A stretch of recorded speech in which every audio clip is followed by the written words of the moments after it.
Lord, make us instruments of your peace. Where there is hatred, let us sow love. Where there is injury, pardon. Where there is doubt, Faith. Where there is despair, hope. Where there is darkness, light. And where there is sadness, joy.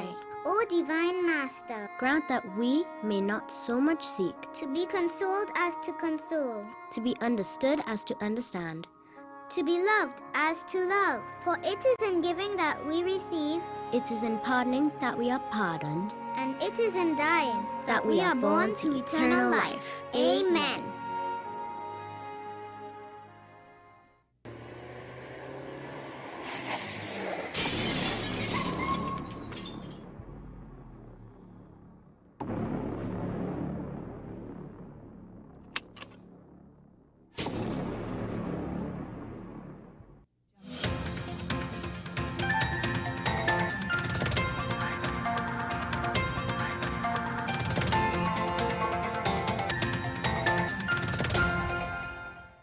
Here is your WESN News on the Hour. I'm Naomi McNish. Thanks for joining us. Here are the headlines. Steel pan coat of arms to feature on $100 notes. Crime rampage in Tabaquite leaves 1 dead. Residents demand justice. Tobagonian fisherman remanded in Barbados drug bust. And internationally, deadly floods ravage southeastern U.S. Now for the details. The central bank has announced that the updated coat of arms featuring the steel pan will be displayed on $100 polymer notes from September. The design, created by jeweler and artist Gillian Bishop, replaces Christopher Columbus's 3 ships with a golden tenor pan and pan sticks. The change was integrated at no extra cost, but public criticism has grown over the lack of transparency on its overall cost. Other updates include enhanced security features, while the existing 2019 series will remain legal tender. A night of terror in Tabaquite saw a gang unleash violence across the community, leaving 1 man dead and several others robbed. Subway employee Matthew Chancellor, 21, was fatally shot while returning home, triggering protests from angry residents who decried the slow police response. The criminals went on to commit multiple robberies and a home invasion before escaping. MP Anita Haynes-Allen is now calling for the immediate reopening of the Brasso police post to improve security in the area. Tobagonian fisherman Roydell Skeet, along with 4 Bajans, has been denied bail and remanded to Dodds Prison after authorities in Barbados seized over 580 kilograms of cannabis valued at $4.6 million Bajan dollars. Skeet, allegedly the captain of the vessel, faces multiple drug-related charges. His lawyer is urging swift legal proceedings to prevent prolonged detention. The men are expected to reappear in court on February 20th for a bail hearing. Internationally, at least 10 people are dead following severe flooding along the southeastern U.S. Kentucky was hit hardest with 9 fatalities and over 1,000 rescues as heavy rain submerged homes and roads. President Trump has approved an emergency disaster declaration for affected areas. The storm system is now bringing heavy snowfall to parts of Canada, while the U.S. braces for record-breaking cold temperatures in the coming days. Well, that's news to the hour on WESN. I'm Naomi McNish. Thanks for watching.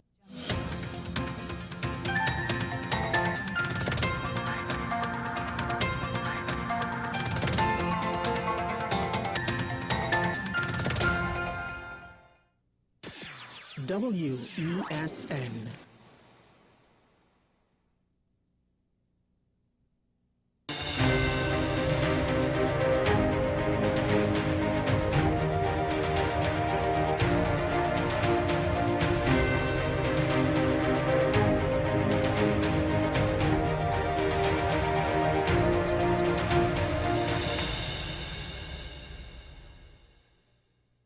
Morning and welcome to AM Prime. My name is Jada McLeod. So let's just jump first into our first conversation of the day, the Petrojam to Paria fuel deal. It is one that comes with many questions surrounding it, whether or not it's good or necessary for our economy. Will it make us more reliant on the aid of other countries? And are Petrojam and Paria the only players on this field? Joining us today to talk more about this is economist David Abdullah. He has decades of experience commentating on matters directly involving the Trinbagonian people, offering meticulous and worthwhile contributions. Good morning, Mr. Abdullah. Welcome to the show. Morning, Jada, and thank you very much for having me. Morning to everyone who's tuned in on WESN this morning. Yes, of course, it is an honor. So let's just jump straight into it. How does this deal benefit Trinidad and Tobago's economy in the short and long term? Well, I don't know that it benefits Trinidad and Tobago either in the short term or the long term. In that Paria, ever since the closure of Petrotrin, Paria has been importing fuels into Trinidad and Tobago for the domestic market, gasoline, aviation fuel, diesel, and so on, LPGs for cooking gas. So they'll be importing all of this. And what they're now seeking to do is to, Paria has also been importing fuel from a trader or from a refiner. We don't know, they have not made that explicit. In other words, a company like Paria might buy directly from a refining company, or they may buy from an international trader, which itself bought from a refiner. We're not sure exactly what the arrangements Paria has. And Paria has also been importing fuels to export. So they've been engaged in merchant type activity, buy and sell. Yes. Either buy and sell into the local market or buy and sell maybe regionally. So in this situation, what they're talking about is getting into the bunker trade. Now, what is bunkering? Bunkering is really the provision of fuel oil, which is one of the lowest valued products coming out of a refinery, fuel oil for ships, because of course ships come into Trinidad and Tobago, down at Atlantic LNG into Point Lisas and so on, to take products out of Point Lisas into Port of Spain port, and also to Pointe-à-Pierre if they're coming to offload products or to load crude oil that is coming out of Heritage. So bunkering essentially is the provisioning of a ship with fuel oil. Paria would have been doing that in any case because ships would have to come into Trinidad and Tobago and be refueled. So Paria would have been supplying. Some company maybe locally, because there are companies that do bunkering, so they may buy heavy fuel oil from Paria and then sell it to the ships. In this case now, Paria is saying they're going to do that directly to make a profit. And therefore they are going to buy from Petrojam. So it's not something that is necessarily a new business operation, but their relationship with Petrojam is new. What the government and Paria are arguing is that it's better for them to import from Petrojam as a CARICOM company rather than buy from, say, a refinery or international trader for bunkering purposes. A number of us, myself, and then we had Mr. Anthony Paul, on our Tuesday talk about 3 Tuesdays ago. And he was raising questions about it because he, in his estimation, and he said he didn't have all of the details, he was not sure whether the Petrojam refinery, which is a small refinery in Jamaica, would have been able to supply Paria with the quantity of heavy diesel fuel, bunker fuel that Paria said it would be importing. And that is where the questions came up. And then rather than, Paria said yes, they could supply, but rather than respond to that, the Prime Minister then made a very, nasty gutter type personal attack on Mr. Paul. He responded and set the record straight in that regard. And there's, that has kind of kept the politicians quiet. Oh. So can you tell me, as you were saying earlier about Trinidad Paria buying from Petrojam instead of going internationally, what does this deal say about the energy relationship between Trinidad and Jamaica? And do we want it to lead to deeper regional cooperation? Well, that is a justification. But the reality is that none of this would have been necessary had the Pointe-à-Pierre refinery been up and running. So we lost our energy security, and the Jamaicans were kind of laughing at us by saying, Jamaica doesn't produce a drop of crude oil, and they have a small refinery which was built in the 60s, and partly to supply the Jamaican market. So Jamaica is laughing and saying, Trinidad has had a history of being in the oil industry for well over 100 years. They've had oil refineries for about almost 120 years. But now, Jamaica is now providing Trinidad and Tobago with product. So we lost our energy security when we closed down the refinery. We lost our capacity to supply the CARICOM market and to earn foreign exchange and so on. And so we are now, we import bitumen, which is one of the problems that our roads have been in such bad condition for the last 6 years, because we have to import bitumen, which requires foreign exchange. And we probably have been importing bitumen from Petrojam in any case. So, you know, yes, it might strengthen regional collaboration, but it's a sign of the weakness of our energy sector and our loss of energy security. As we found out during COVID, because you remember during COVID, there were fears that with supply chain problems and ports being closed and all kind of stuff like that, that we would not have been able to meet our domestic needs. That didn't turn out to be a reality, but that was a warning sign. So what about, can you give us a brief history on why the Petrotrin, why was it closed down? What was all of the factors that plagued into that? Well, the government claimed that the refinery was losing money. And they threw about all kind of figures and so on. For every barrel of oil, they were losing $4. That is not true. There was a lot of misinformation put out there. There were false narratives that were put out there to justify the closure. They were saying that a labor in Petrotrin was working for $25,000 or $20,000, which was also not true. They demonized the workers. They said that, you know, we had to import crude oil because our local production couldn't meet the throughput. Throughput is the amount of crude that goes into the refinery. So that is true. But the model of our refineries, and a lot of people see the governments get away with making these false statements because people don't know the history, don't know the facts. So the first refinery was built by Shell under the name United British Oilfields of Trinidad down in Point Fortin around 1908. In Point-a-Pierre, which was the second major refinery we had, was built by Leaseholds Limited, a company out of England. It was Trinidad Leaseholds Limited.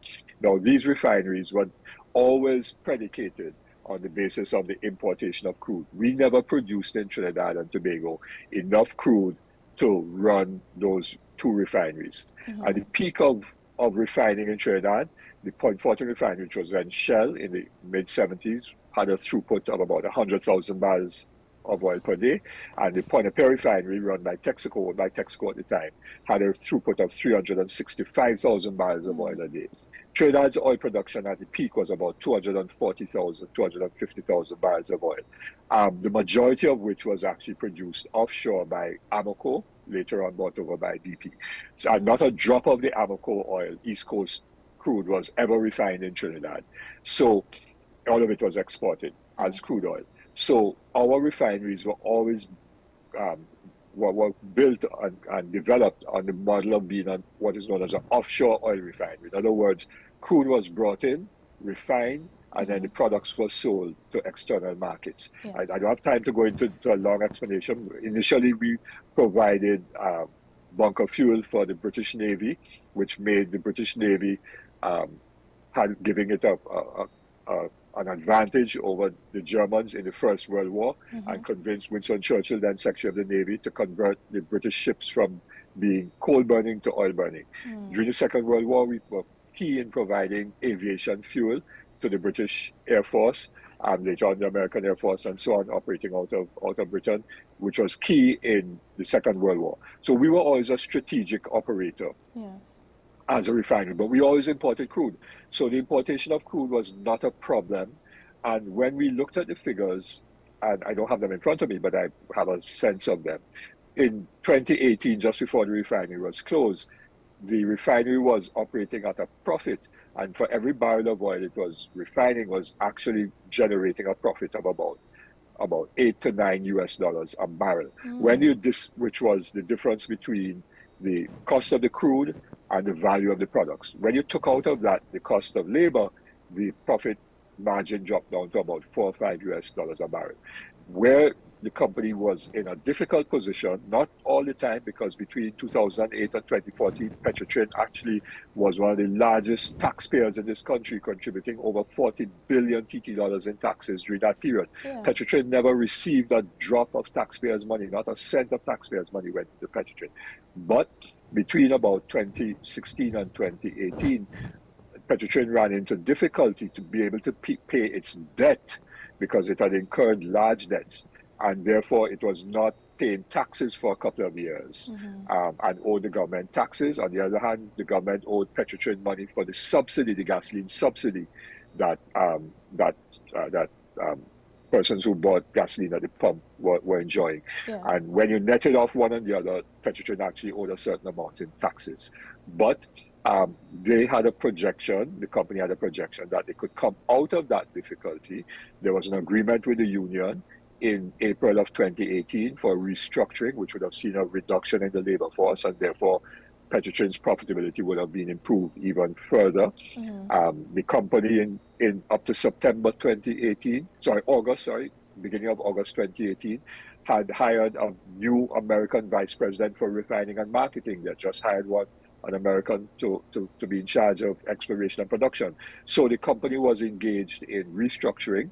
They went before a joint select committee of parliament in February of 2018, and Mr. Nigel Edwards, one of the directors, presented a picture that the company had good cash flow positions, yes, that was able to meet all of its debt obligations in foreign exchange, because it earned foreign exchange and therefore it paid its debt in foreign exchange and so on. And they had a restructuring plan that would have taken it out of debt and into full profitability. The government, in my view, closed down Petrotrin for one reason, that they wanted to get rid of the Oilfields Workers Trade Union and to remove the collective agreements, which were important safeguards to the terms and conditions, not only of oil workers, but of other workers in the country who would have patterned or sought to pattern their collective agreements and therefore their terms and conditions of work on the Petrotrin agreements. So it just seems like a lot of bad decisions that resulted in the fall from glory that we see now.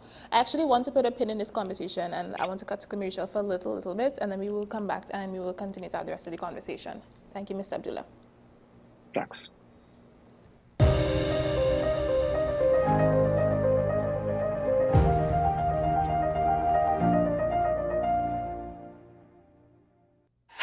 FanZone, your reliable, authentic supplier, has just gotten better. You can now visit our website www.fanzonett.com for your authentic wear and collectibles. The only place where you can use both your Visa debit and credit cards.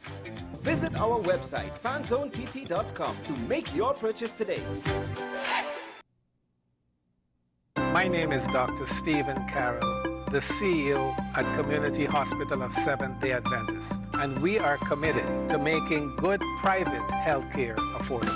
For all your medical needs, including dental, radiology, laparoscopy, behavioral and mental health, along with many other services, contact us for more information at 235-5479. Community Hospital of Seventh-day Adventist, where good private health care is affordable.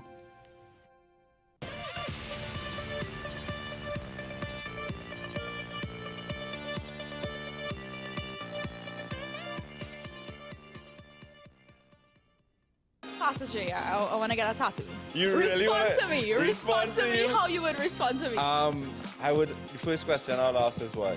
Controversial taboo topics. We get so consumed by church, we forget that we have to live the life of being a Christian outside of the Sunday. Like you say, services. we think going to a service makes us a Christian. Exactly. Yeah. Right. So we are about to hear the second time Pastor J wanted to take a tattoo.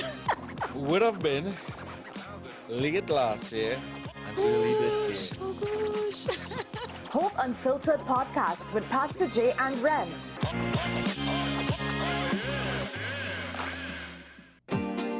Money is something we all deal with, but how many of us truly understand it? What if you could make better decisions with your money? Decisions that secure your future, protect your family, and bring you peace of mind. I'm Darren Jacobs, and I'm here to help you make sense of your dollars.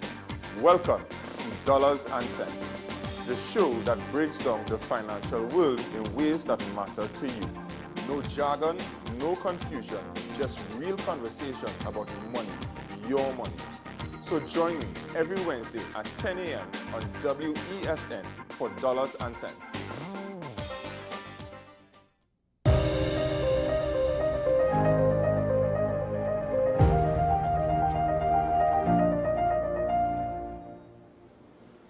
Good morning and welcome back. Today we are continuing the conversation we were having with Mr. David Abdullah on the Petrojam and Paria fuel deal. And with me in studio, of course, is Ms. Naomi McNeish. Hi, good morning. All right, Mr. Abdullah, I know that you gave us quite an extensive history just a couple moments ago. I wanted to find out, you would have mentioned that Petrojam is a very small refinery. It's very small, even though I think you said it began in the 60s. But my question is, can it meet its supply obligations to Trinidad? Okay, key question. So, and good morning, Naomi. So I am referring to an editorial in the Greendot newspaper, which is one of the oldest newspapers in Jamaica. It's the oldest newspaper in Jamaica. I know it when I was a little boy growing up in Jamaica. So the Greendot editorial of I think the 1st of February of this year said, and I'm quoting now, Petrojam has a rated capacity of 35,000 barrels per day, but for many years its output has been significantly below that.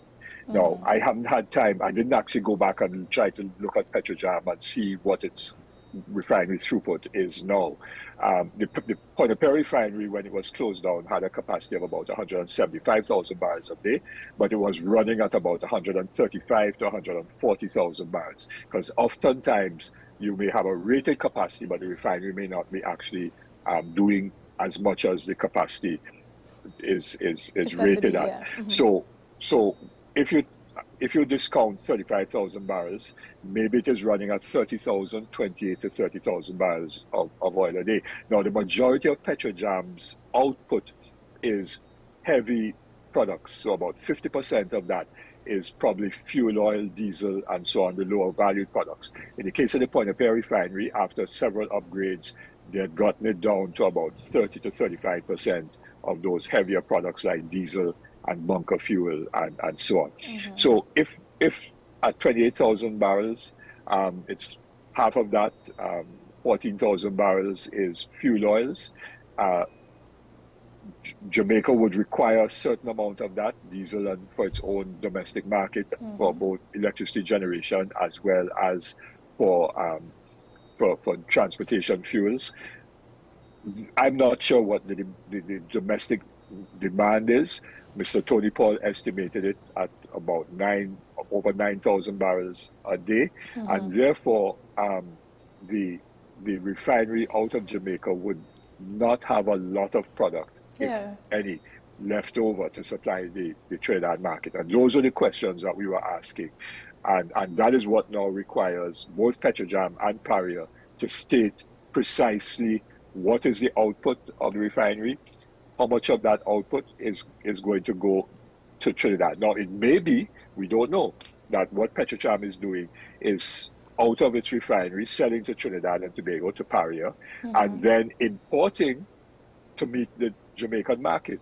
That might be what it is doing. We don't know.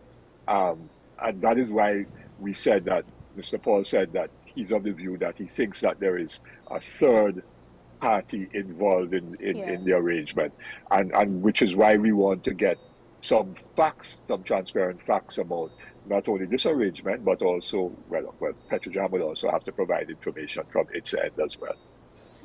Mr. Abdullah, can you, I know there was, you would have stated that, or questioned the decision to use the Petrojam refinery, for us to use the Petrojam refinery, but the oil that we're getting from them wouldn't that already be refined?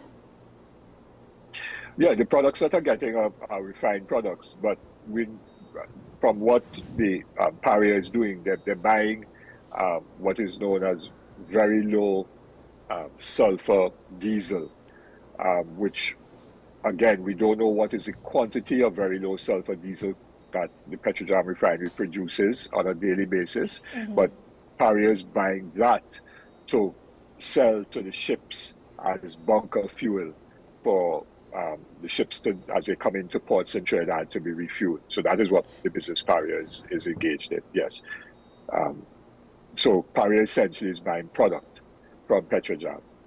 That is correct. So this... But you see, yeah. No, there have been questions about the Petrojam refinery, And the media would do well to Google the Zaka report. There was a report commissioned by the government of Jamaica some years ago into the Petrojam refinery, and that committee of inquiry was chaired, or I don't know if it was a sole inquirer, or whether it was a committee that was a team, and it was chaired by Mr. Christopher Zaka, who is the CEO of Sagicor Jamaica. Now, for disclosure, and I'd like to disclose, I know Mr. Zaka. How do I know him? Because he's a little younger than me, but his mother, Hope Haddad, living in Highgate, which is where I lived for 9 years when my father was the Anglican parish priest in Highgate, St. Cyprian's Church. And my parents started St. Cyprian's Prep School, which I went to, and Christopher Zaka also went to it some years after me.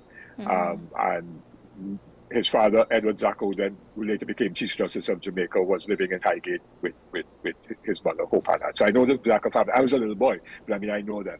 So let me just disclose that. I haven't seen Christopher Zaka probably since the mid-1960s or the early 1960s. So that's just by way of a personal disclaimer. I haven't seen, haven't had connection with that family for 60 years, or more. But Mr. Zaka wrote a report which the Gleaner editorial referred to, which was scathing of the Petrojam refinery and how it operated. And apparently what the Gleaner editorial said, that the Zaka report argued that Petrojam's refinery operations was only profitable, I'm quoting now from the Gleaner editorial, because of the wide differential between the customs user fee charged on imported refined products and crude.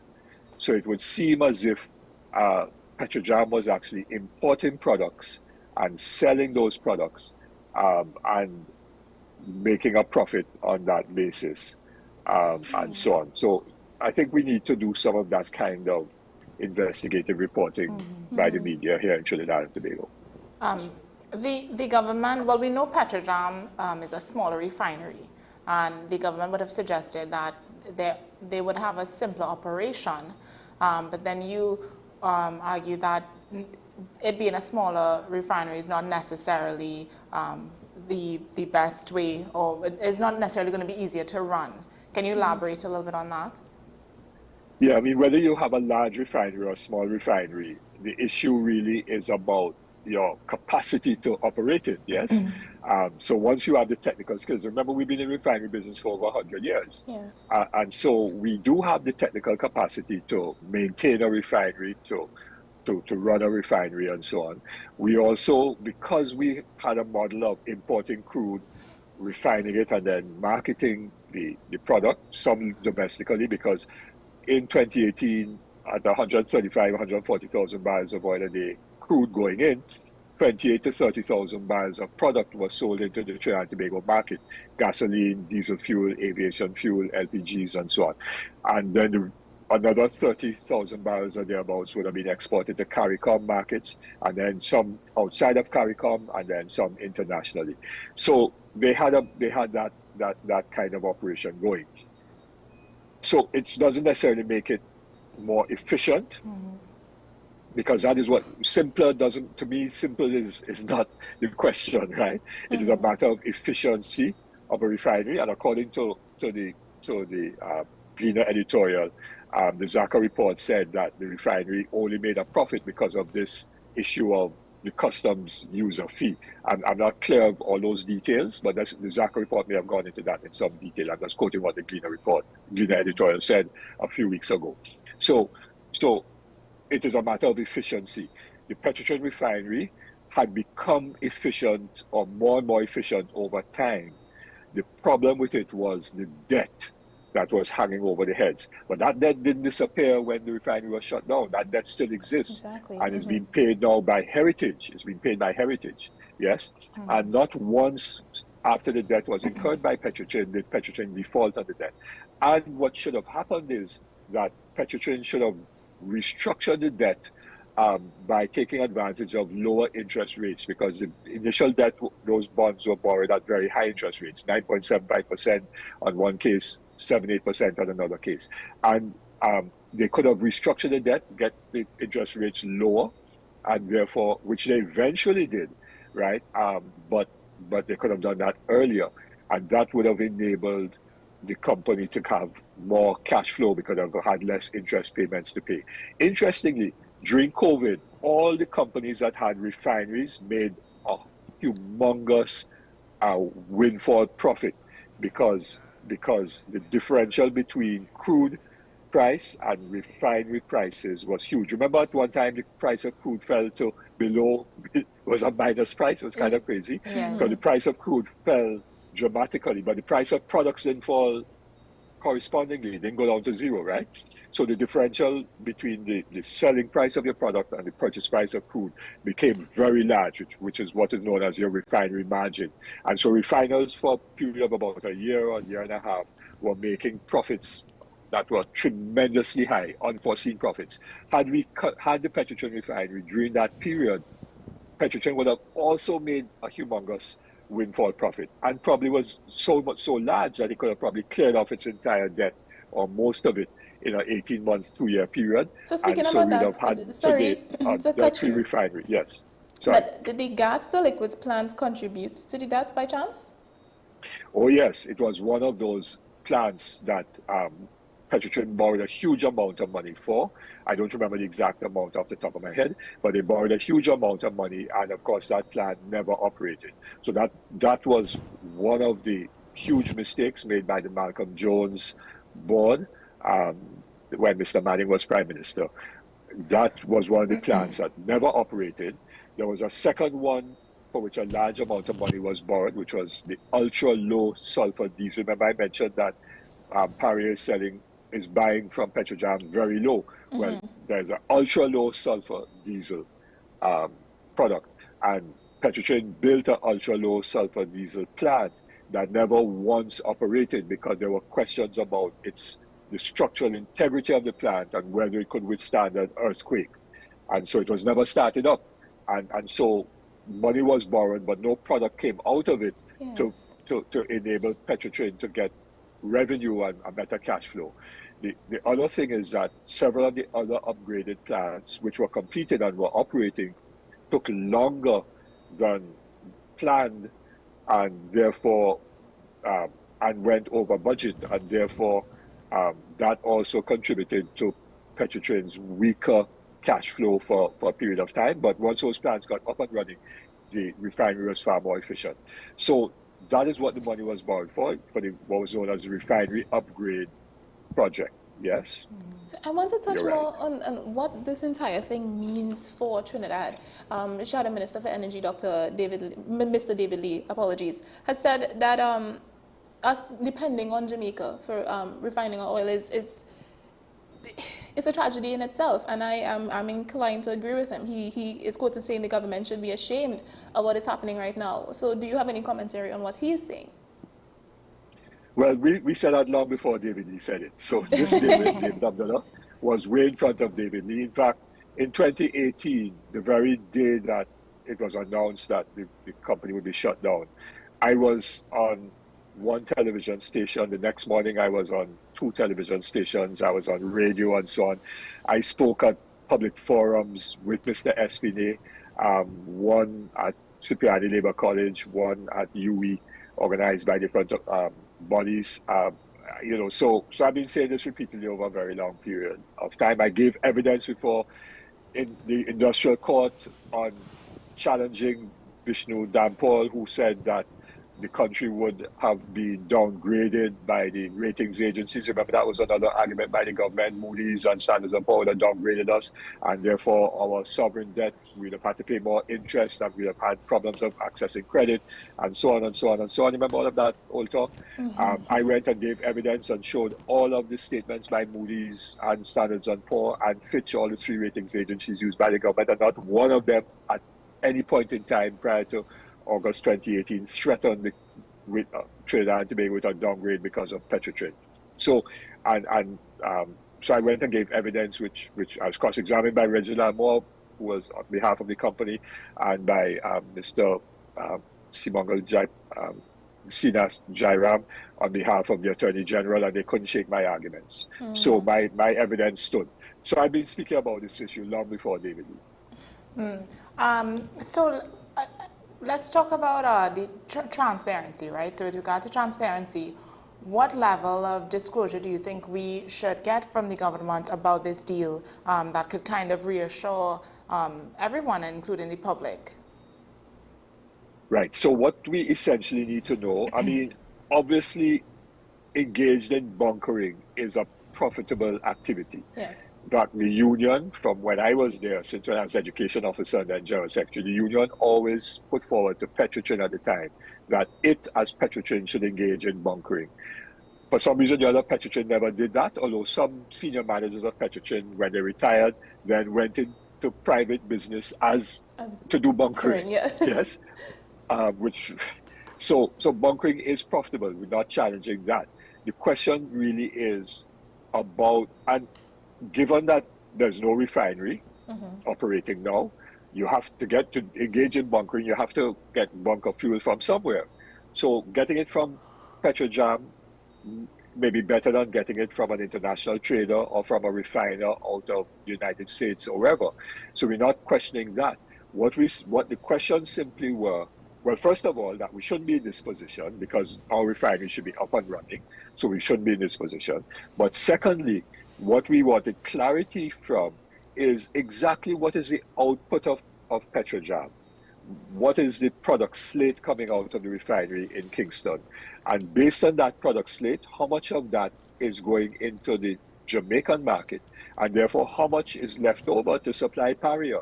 And will that therefore meet Paria's demand for bunker fuel? Yeah. Now, if that maths doesn't add up, then Petrojam is obviously importing from somebody, which is why we said somewhere along the line there may be a third party. And if there is, who's that? Now, maybe that Petrojam is not using the third party to supply Paria. Petrojam might be supplying out of its own refinery to Paria. But maybe therefore Petrojam is using a third party to supply the Jamaican market. We don't know. And that is simply, those are simply the questions that are being asked, and that is the transparency that is required.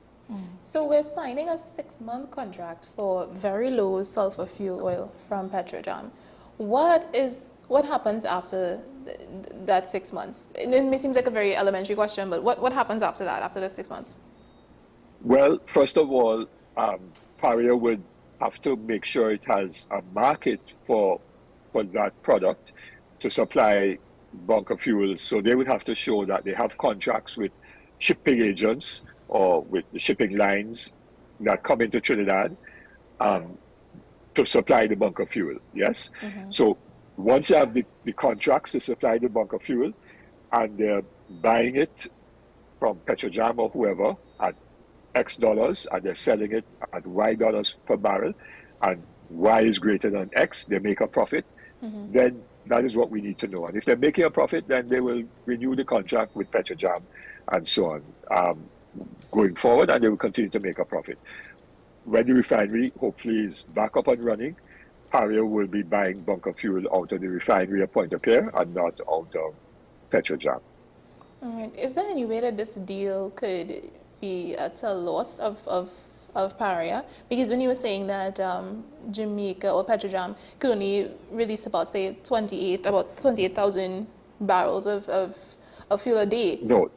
No, it is the refinery throughput is 28,000 barrels. Okay. So the product would be less than that. So, and some of that would be, we don't know how much of that is very low sulfur fuel. Diesel. So it is that product slate that I don't have that figure in front of me, the actual product slate coming out of the refinery, yes. So the question would be, the profitability of it for Paria is based upon what contract arrangements does Paria have with the shipping lines or the agents of the ships to sell bunker fuel. And if that is Y dollars, and Y dollars per barrel is higher than how much they're buying the diesel fuel coming out of Petrojam, Y is greater than X, then it is profitable. That's a simple maths of it. Yeah? Okay. David, so given the concerns around Paria, sorry, not Paria, the Petrojam deal, do you think that Trinidad and Tobago should be looking at other energy partnerships, or should we kind of focus on, building that for ourselves as we once had, perhaps with Guyana, as Guyana is growing their oil sector? Would a deal with Guyana be more beneficial in the long run, or should we focus on keeping it home? Okay, so the priority should be to restart the refinery. Okay, Guyana is producing a huge amount of oil, all of which is exported out of Guyana, and it is really owned by ExxonMobil, and there's no refinery in Guyana. Suriname produces a small amount of oil and has a small oil refinery. I visited that oil refinery. A lot of Trinidadians used to go across there to be involved in setting up the maintenance arrangements for that refinery and so on. So they have a small oil refinery, but that refinery can't satisfy the needs of Suriname and Trinidad and Tobago. It's much too small. I think it's about a 15 or 20,000 barrel per day refinery. It's quite small. So that's from memory. It might be bigger than that. So I don't put my head on the block for that.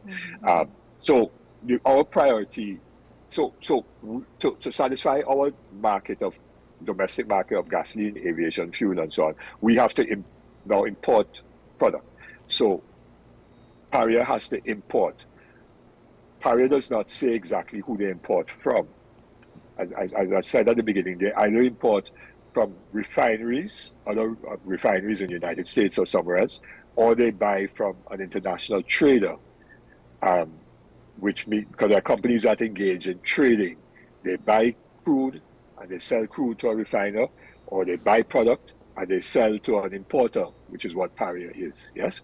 So that is what Paria is now doing. We need to get back to having our own refinery and to restart the refinery. Why is restarting the refinery important? It gives us energy security. It means that if there is a problem, we can at least supply our domestic market because we produce sufficient crude to meet our domestic market. And push come to shove, it wouldn't be profitable by running the refinery at 50,000 barrels of oil a day, which is what our domestic production is. It wouldn't be a profitable operation. We really have to run it close to your capacity of 170,000 barrels. But at least if there is a crisis globally, we could meet our domestic demand and therefore give us energy security. If we get the refinery restarted, to do that, it would require a very large amount of investment, $500 million US perhaps, because you have to now inspect every single pipeline, every single tank, every single compressor, pump, all the electrical equipment, power lines, cables, all the refinery plants, the cat cracker, number 4 VDU, number 2 HTU, and all the other plants in the refinery have to be inspected. So you have to hire companies that do inspection, and we have local companies to do that, to do testing, to make sure that the thickness of the tanks and the thickness of the pipelines and so on can withstand the pressures and the temperatures of product running through, so you don't get leaks and blowouts and explosions and so on. You have to repair equipment, you have to service equipment, you have to replace pipelines, you have to replace tanks, repair tanks. So there's a huge amount of work to be done, which would create a tremendous stimulus in our domestic economy, which the economy needs because the economy is struggling. Yes. We don't have growth. So injecting $500 million US into the economy means jobs. It means our service companies will get a huge amount of work and so on. We get foreign exchange coming in to do that work. And it will therefore create a growth impact. There'll be a multiplier economic effect in the communities of Marbella, Pointe-à-Pierre, Claxon Bay, Gasparilla, going down further south and so on. And of course, the refinery wouldn't come up in a month. It might take 6 months to 9 months to begin to get into production, because you have to do all this work first. Yes. And it wouldn't come up at 140,000 barrels initially. So they'll bring some plants up first, and then other plants afterwards as you ramp up your production levels. And so people will then get employed in refinery maintenance, operators, those who are young enough who used to work in the refinery might get re-employed if they're still interested. New operators will have to get trained because retired guys wouldn't necessarily go back in. So people will get employment, young people get employment again, and there will just be a whole stimulus to the economy, which is what we badly need at this point in time. So are there any steps being done to achieve this by the government? Yeah, they started way back in 2018, 2019. Remember, they had a whole process, and some 20-something companies, I think, made an initial bid. It got down to a few, or the choose company, Patriotic, won the bid. Then that was terminated because obviously they couldn't buy the refinery because the refinery is mortgaged to the bondholders that Petrotrain, that debt that Petrotrain had. The bondholders wanted an asset in case there was a default, and so the bondholders own the assets through a mortgage. Like you have a car and the bank has a mortgage on the car, you can't sell the car just so. You have to clear the debt with the bank first, right? Similarly with the refinery. So the government has gone into another arrangement. The Prime Minister, there's supposed to be three companies that were shortlisted by an evaluation committee. We don't know if it is a lease, if it is a purchase arrangement. We don't know. We have to now wait and hear. The Prime Minister said by the end of February. So we have another 10 days or so to find out if there is somebody, a company that has been given the green light to either lease or purchase the refinery. I think it would be a lease because it would be difficult for a company to buy if the mortgage is still there, and the mortgage is still there on the assets.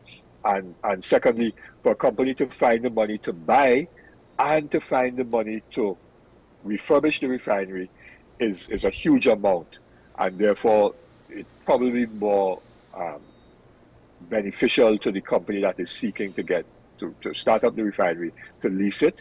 But we really don't know, and we hope that, could only hope and demand that the government is 100% transparent in terms of the arrangements, the financial arrangements under which this company, assuming that it gets approval, will restart the refinery. So I don't want to keep you too long again, but I wanted to... That's fine. I've given up my time to you ladies this morning. Thank you. I did want to ask, in your estimation, how long would it take? So say everything goes right, barring red tape here and there. How long would it take for us to get to a point where we're producing our own at a profitable rate? 6 to 9 months is what I think it will take for all of the work to be done in the refinery to get it up to a condition which is safe to be operated. That's a key thing, to be safe to be operated. 6 to 9 months would be what would be required. I'm not an engineering person, so or project management person, so don't put my head on a block, but that's my estimate, and talking to my colleagues who are in the union who are involved in putting in again, because they did put in another bid for the refinery in that last round. Patriotic did put in a bid. Talking to them, they estimate, and people who are knowledgeable about the refinery operations would say about 6 to 9 months would be what would be required to do all of the tests, get all of the inspections, have all of the remedial work done, repair work done, replacement work done, to bring the refinery to the point where some of the plants could be restarted. So as part of the plan to get the refinery operating, you need to have a sequencing. Which plants are you going to start with first, second, third? Yes? And so obviously the cat cracker, because the cat cracker is one that produces gasoline and the aviation fuel, the higher valued products, so you want to get that operating. But that's a sensitive plant, and there were some issues with the cat cracker even before the refinery was closed, so you have to do a lot of work to make sure that is safe. And then you have to get the plants that provide the feedstock, maybe number 4 VDU, number HTU. You have to get those two plants which provide the feedstock to the cat cracker up and running, and so on. So you have to have it properly sequenced and do the work to get those first, and then you gradually bring your throughput levels up. So probably 6 to 9 months to get the first product coming out. Maybe closer to 9 months, but it will be sequenced. Yes. All right. Mr. Abdullah, in your opinion, just to get your opinion on this, do you think that the Petrojam deal will benefit Jamaica more than Trinidad, or the other way around? Because we are the laughing stock, Yeah. apparently. Yeah. Yeah, it clearly is going to benefit Petrojam more than it benefits Paria, because Paria could have bought the bunker fuel from somebody else, right? But Petrojam, and there was a statement made in this Greendot editorial quoting the general manager of Petrojam at a conference in Panama in 2024, when he said, so this is Mr. Morgan, the Petrojam general manager, speaking in Panama in 2024, and he said, quote, and the Greendot quoted him, he said, Petrojam is actively pursuing an expansion of its export portfolio with a specific focus on heavy fuel oil, very low sulfur fuel oil, low sulfur diesel oil, and asphalt, which is bitumen, right? These insights reinforce Petrojam's role as a critical player in the Caribbean energy landscape and its proactive approach to sustainable growth and development. So they clearly were talking to Paria sometime in 2024. Yeah. They set a trap and we fell right in it. Sorry? I said they set a trap and we fell right in it. Well, they had a I don't say that trap. They had a strategy, and you know, they realized that Trinidad needs these products. They were already exporting bitumen to Trinidad even before this deal. So they knew our predicament, and so Petrojam is benefiting more than Paria is, because as I said, Paria could have bought it from somebody else. Yeah. Petrojam's export market options were far more limited, and therefore Paria was the best fit for them. Yeah. So I mean, saying that, you know, Paria could have bought from anybody else. It brings usually thought of, you know, so why Petrojam? You know, if it's not going to benefit us as much as them, then, you know, how bad would things have been? Yeah. Well, the counter argument to that is that if Petrojam's selling price to us is competitive, in other words, is not much different from what Paria could have bought from anybody else, either a trader or another refiner, then financially or economically, there is no loss to Paria from buying to Petrojam. Of course, we don't know what Paria could have bought it from another supplier, right? So assuming but not admitting that the price differential was not significant, then there would be no loss to Paria from buying from Petrojam. The advantage would be that it is a intra-regional arrangement, and therefore it is helping to strengthen the CARICOM integration process. So that is beneficial to Trinidad and Tobago, to strengthen CARICOM, and because the Jamaicans always complain that we are selling, you know, if you visit Jamaica, as I did in October when I went for my son's graduation, or our son's graduation, you go into the supermarket and you see a lot of Trinidad manufactured products, you know, be it juices or other kinds of manufactured products on the shelves. So we sell to Jamaica a lot more than we import from Jamaica. So this is a way of a trade rebalancing. So instead of giving a multinational company the business, we may as well give it to Petrojam. That is a positive argument in our view. There's nothing wrong with that. That is good. But it's better that we help Jamaica than we help a big multinational company that doesn't need our help. But on the other hand, what we want is to get our own refinery back up and running. Not that we want to do that to spite Jamaica, but we want to do it for our own energy security, to earn our own foreign exchange, and instead of consuming foreign exchange, to buy products outside, and to be able to create employment and economic activity in our own economy.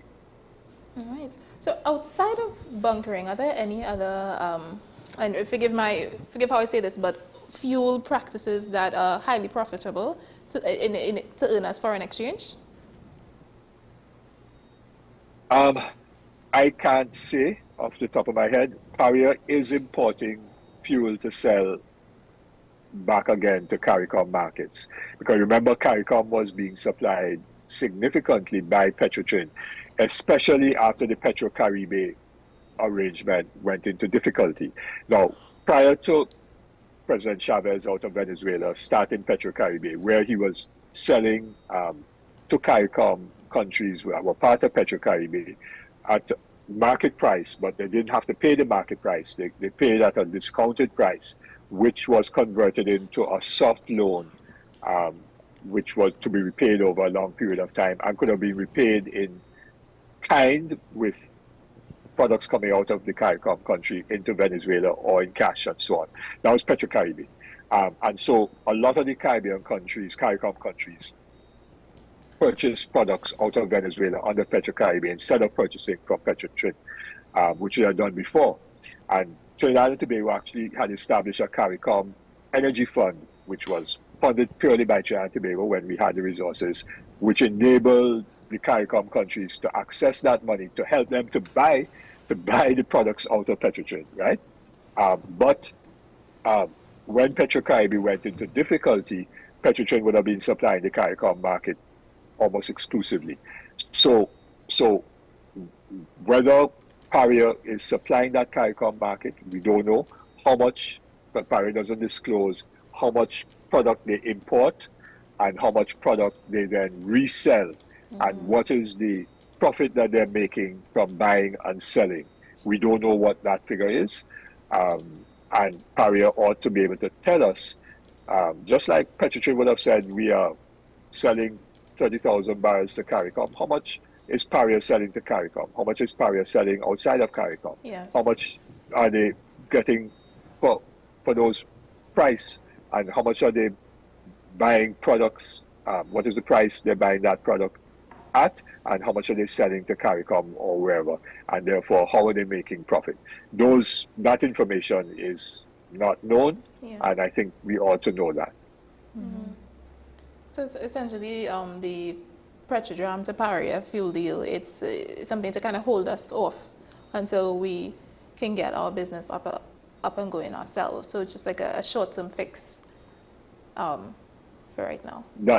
That is correct. But if the government doesn't get the refinery up and running, it will end up being a long-term fix. Yeah, we can't have that. we can't have this fall from glory. Agreed. And the refinery should have been started here. In fact, it should never have been closed in the first place. Let me make that point absolutely clear. Never should have been closed in the first place. The government made the decision to close on the basis of no study. There was absolutely no study that recommended the closure of the refinery. Not the Lashley Committee, of which I was a member, not McKinsey and Associates, not a single study recommended the closure of the refinery. What did they have?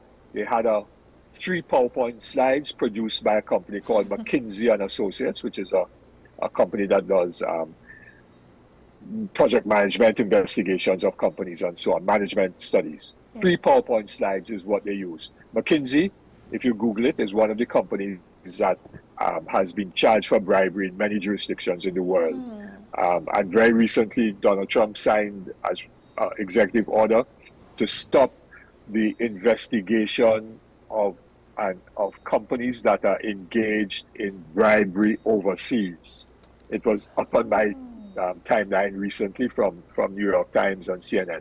Google it and you find out, just a few days ago. Yes. And you will see in that report that McKinsey is one of the major companies out of the US that has been charged overseas by engaging in bribery and have had to pay huge fines in other jurisdictions. So it is not a company that is highly reputable as engaging in proper arrangements with governments and state companies. I just say that. I'm not saying that there was anything untoward, but I'm just saying that the company that produces through PowerPoint slides, McKinsey, is the company that has been found guilty of bribing in other jurisdictions. Okay. And they produced 3 PowerPoint slides to justify the closure of the refinery. That's all. It seems, with all the facts that's being presented to me right now, of course, with additional research to be done, this seems completely unacceptable. My last question to you before we wrap up would be, who is to answer for all of this? Dr. Keith Christopher Rowley and his cabinet. Of course. Of course. Because it was the energy subcommittee of the cabinet that took the decision to close down the refinery and retrench all of the workers. When Mr. Wilfred Espinay was cross-examined by Senior Counsel Douglas Mendez, who appeared for the union in the industrial court in the matter between Petrotrin and the OVQ, Mr. Mendez asked Mr. Espinay repeatedly, who made the decision to close down Petrotrin and send home all the workers and close down the refinery? Mr. Espinay never answered that question, never answered it. Mr. Mendes asked him 3 or 4 times. And each time Mr. Espinay said the numbers made the decision. Now, I don't know if the numbers 1, 2, 3 ever make a decision. Well, there's AI now. In 2018, there was no AI at that level, right? So if you give AI the numbers, maybe AI will make the decision. But somebody actually has to make a decision. And it was, in my view, the Energy Subcommittee of Cabinet that made that decision, not the board of Petrotrin. They were instructed by the Cabinet. That's my view. And until somebody gives me the evidence, Dr. Rowley went in front of TV and showed Cabinet minute number so-and-so to deal with EMBD. Well, come out with your Cabinet minute and say exactly where it is. Where are the board minutes of Petrotrin that said that the board took the decision to close down the refinery and so on. Mr. Espinay never said the board at a meeting of August so-and-so took that decision, because up until early August, as I said earlier in this interview, they hired a vice president for refining and marketing, an American, right? And so 2 weeks before the decision was taken, this vice president was communicating about which house would he be in and what were all of his arrangements with housing and so on and so on. That email was produced in the industrial court by Mr. Espinay himself. So 2 weeks after they hired a man, they decided not having a refinery. And they had to pay him off because he had a contract to come down to Trinidad to be vice president refining and marketing. So how can 2 weeks you hire somebody to be in charge of the refinery, and then 2 weeks after that you decide to close it down? No, that ain't making no sense. These sequence of events, it really doesn't make any sense to us. We do thank you, though, Mr. And let me just say that all of this information was out there by us, the union, and by myself in the public domain between the end of August and the time before the refinery closed in November.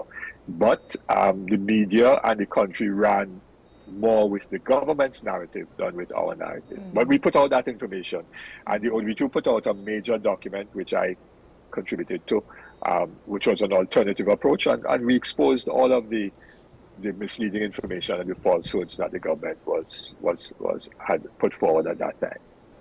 We have to thank you for your work. So where can we, the viewers can go to, I guess, reference this information? Yeah, that is a good question. I don't know if that ODB2's document is up on its website. I can't say, because of course I retired from the union in 2016, even before the company was closed down. But I would be quite prepared. I'll talk to the union. It's not my document. I contributed to it, but it's not my document. So I'll have to get permission from the union to be able to share it widely, and because I do think that it does need to be shared. I think it would have been sent, as far as I know, to the media, or a synopsis of it, because it was presented by the union at a public forum at La Jolla sometime in September, I think it was, of 2018. But I will have to find out where it is publicly available. But other information, I mean, contributions that, through your programs like this and other programs, Tuesday Talk, I've spoken about these matters. And of course, I know you get the cloud recordings of our Tuesday Talks and press conferences. So, I could, if you go back to some of them, a lot of this information I would have shared in those discussions. Yeah. Thank you so much, Mr. Abdullah. It's always a pleasure to have you on the program. Thank you very much for having me, Naomi and Jada. Thank you. All right, so we're just going to cut to a quick commercial break, and we'll be right with you again. Thank you.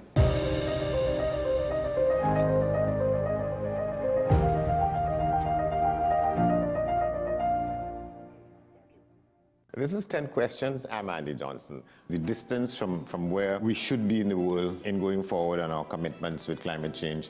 The effects of climate change that cannot be accounted for. It's called loss and damage, and we're seeing loss and damage happening so much more in this decade and the previous decade. The principal term there was this question of the correspondent banking issues. That is why we're trying to build capacity with this country here, Trinidad and Tobago, and other countries in the region. Man is not showing any signs of stopping or even slowing down. More than half of the forest in Trinidad is already gone. All the plants and all the animals and all of the nice clean water and fresh air and everything had to be on this planet for humanity to have a chance. We are small change when it comes to countries that can take decisions, and when they speak, the world listens.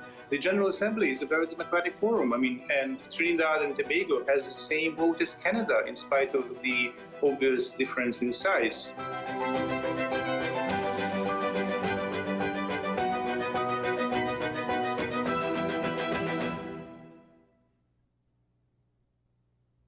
This is Face of Sports, WESN Content Capital. How you felt about the kiss on the lip? That's the business. I'm nothing to do with that. I find that was distasteful. The national senior team, whether you like it or not, that is the model for all other teams to follow. I'm assuming that the regional requirement may be a much stricter requirement. This is not about Pro League and Super League. This is a league run by the Normalization Committee that I'm responsible for. Nobody expected FIFA to fund this arrangement. If we don't get a professional attitude towards this, we are doomed for failure. You break the balance, trip the leg, control the body. They ain't gonna stand put forever. Why you want the Chiefs to lose so? Why you want the Chiefs to lose so? They already have two. Lamar don't Why? have. You're jealous because you know the Chiefs getting closer to the Patriots. Let's go to the last part. No, let's go to the last part.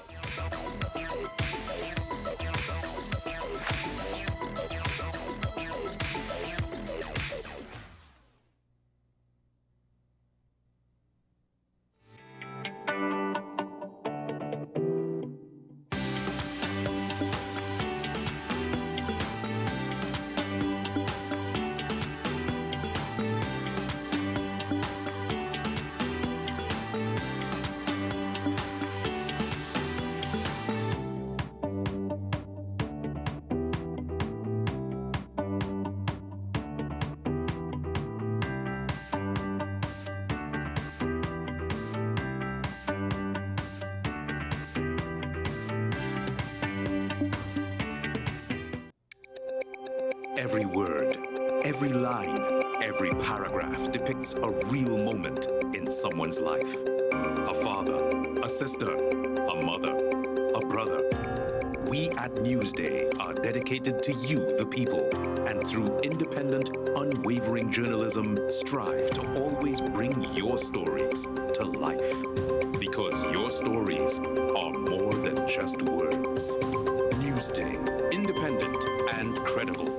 SM Group International Limited, your solutions partner for the latest innovations, brands, and competent staff to meet your needs. We provide products and services in the following divisions: executive services, event rental and services, power and heavy equipment, construction and property management, food and beverage, aggregate and sales and distribution. Check out more on our products and services at www.smgrouptt.com. Contact us at 221-7445 or email at info@smgrouptt.com. We are SM Group International, your solutions partner.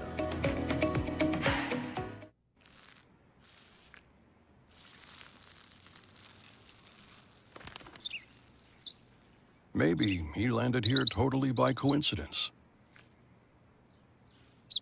But if by chance he's admiring your fresh coat of Benjamin Moore soft sky blue, well, that's a pretty high compliment. Coming from an expert.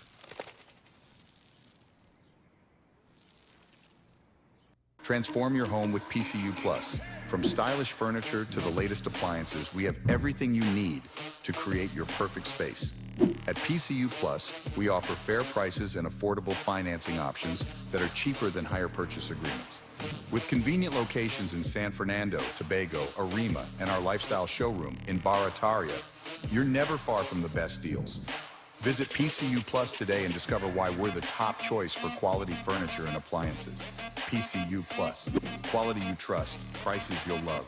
Visit one of our locations or find us online to start transforming your home today. Simon's Musical Supplies Limited. We are the specialist in new and used musical instruments, carrying top brands like Yamaha, Pearl River Pianos, Vinyl and Sabian cymbals, Remo and Evans drumheads and Fender guitars, just to name a few. Also a wide assortment of music books, pan and accessories. At Simon's, we service what we sell. Trust the leader. Call us now at 625-6412 or visit us at 20 Board Street, Port of Spain. The best birthday gifts are at dbesttoys.com.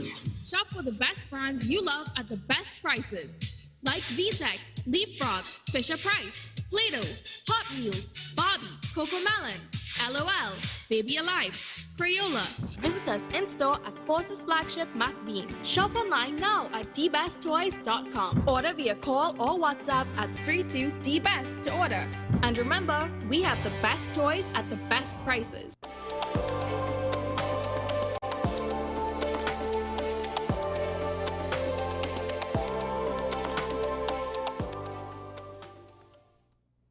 You are watching Strictly Legal on WESN Content Capital. Just give an overview of what exactly is that split arrangement. And it's now you don't need to register nothing. You don't need. We can do that another time.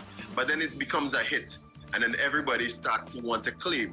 The laws that predate many of the independent countries' constitutions are going to be those colonial laws. We know there are an infinite amount of circumstances that would lead to a murder. I have a great idea and I have a great concept, but until it's actually expressed, it does not become intellectual property. Accomplishments or targets of a forensic accountant is to quantify what may have been lost. They believe we defend criminals and we manipulated the law and we exploiting the system. A responsible journalist will reach out to the person who they have the information on for a comment.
And welcome back to the program.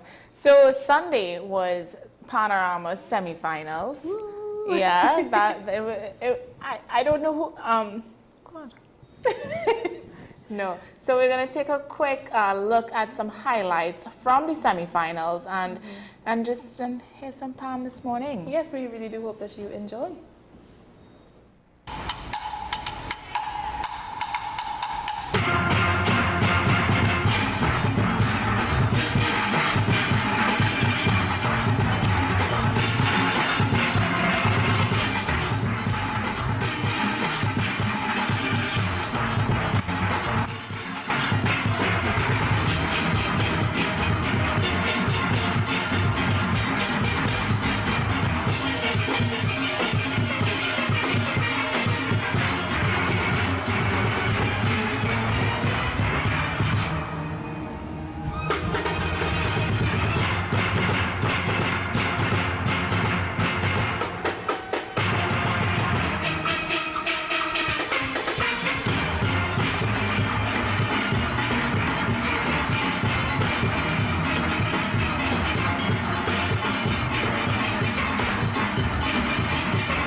All right.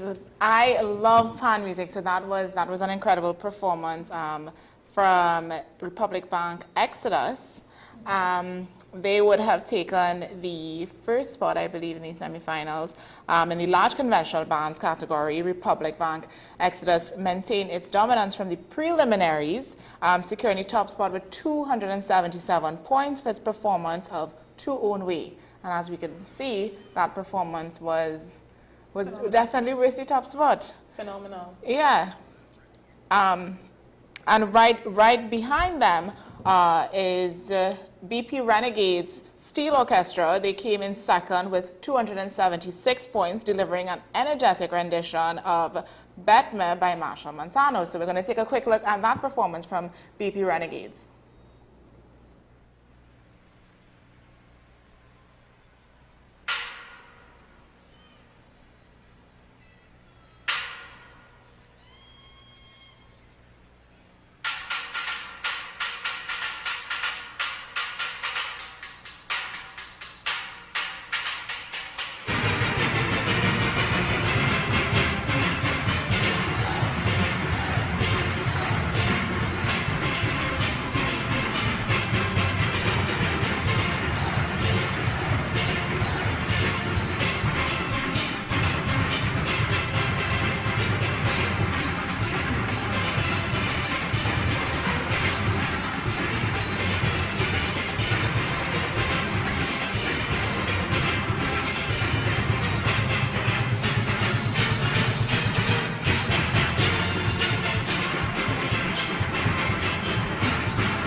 All right, that was BP Renegades. They came second after Republic Bank Exodus. So Jada, let's go 3 words to describe that performance, or I mean, those 2 performances. I would say lively. Lively. I'll say energetic. Okay, passionate. Passionate. I'll say electrifying. Our producer is saying patriotic, and I am inclined to agree. Yeah. But my last word, though, let's just focus on the second performance. My last word is going to be Marshall. What's that? Just playing off that. No, I think that was very fun to see. So, I mean, on my last word, I would say it was awesome. Yes. It was just simply awesome. So, those 2 performances there, when we're looking at it, we're seeing a lot of young people.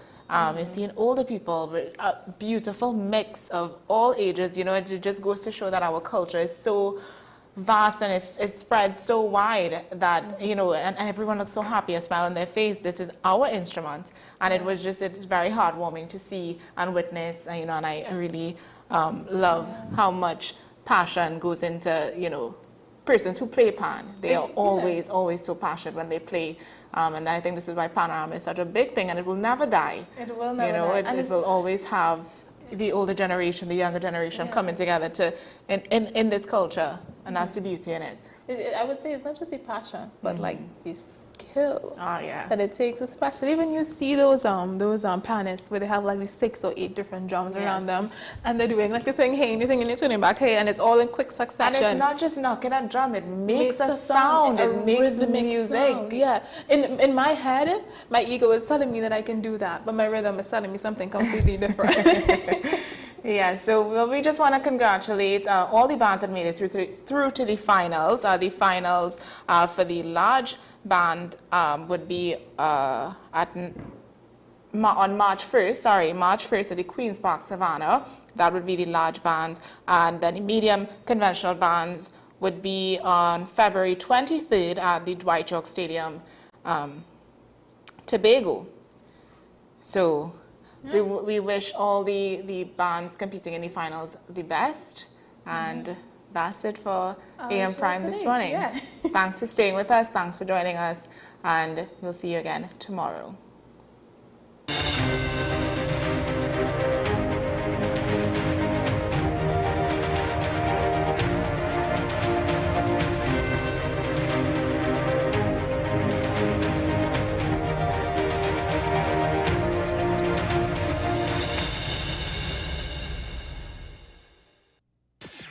WESN